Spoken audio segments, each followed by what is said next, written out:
আরে ভাই স্টেজে ওইটা ভাইন গেলাইছে, চুইরা লাইছে, সব কইরা লাইছে। এগুলো কিন্তু ইসলামের জন্য করে নাই মিয়া।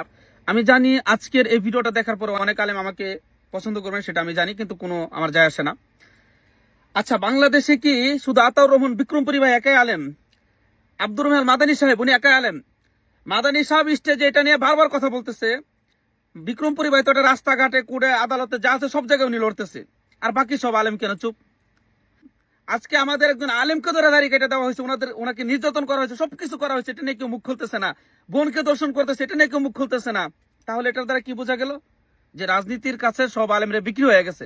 সব আলেম না, যে আলেমরা রাজনীতি করে এরা রাজনীতির কাছে বিক্রি হয়ে গেছে, ভোটের কাছে বিক্রি হয়ে গেছে।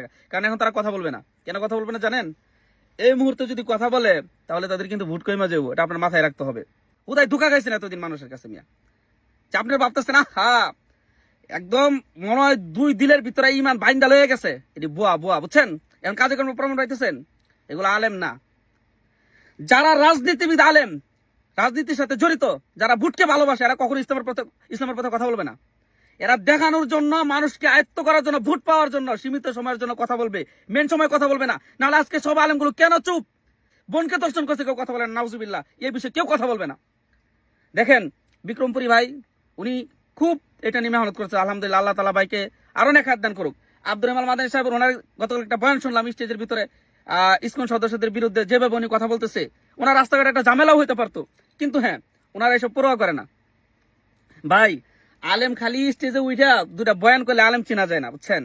আমরা তো বাঙালি, আমাদেরকে তো মানুষ বিক্রি করে, আমাদেরকে মানুষের 10 মিনিট ইমোশনাল কথা বলে কিনে, আবার আমাদেরকে দিয়ে গেম খেলে। আপনারা আসলে আমরা ভাই খুবই একটা ইজি, বুঝছেন? আমাদেরকে মানুষ সব দিকে নিতে পারে।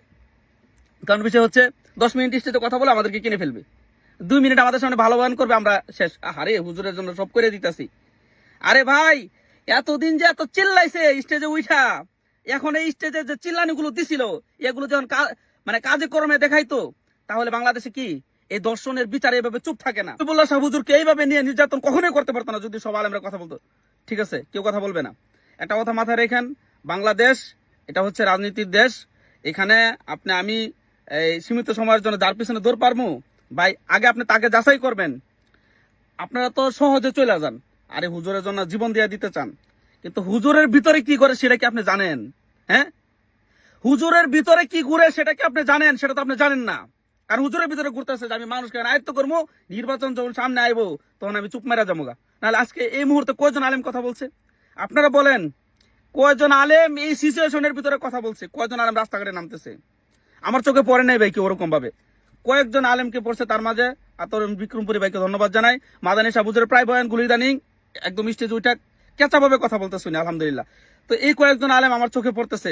সাধারণ মানুষ কিছু পোলাপান ওরা এটার জন্য রাস্তাঘাটে নামতেছে, কিন্তু বড় বড় আলেমরা নামবে না।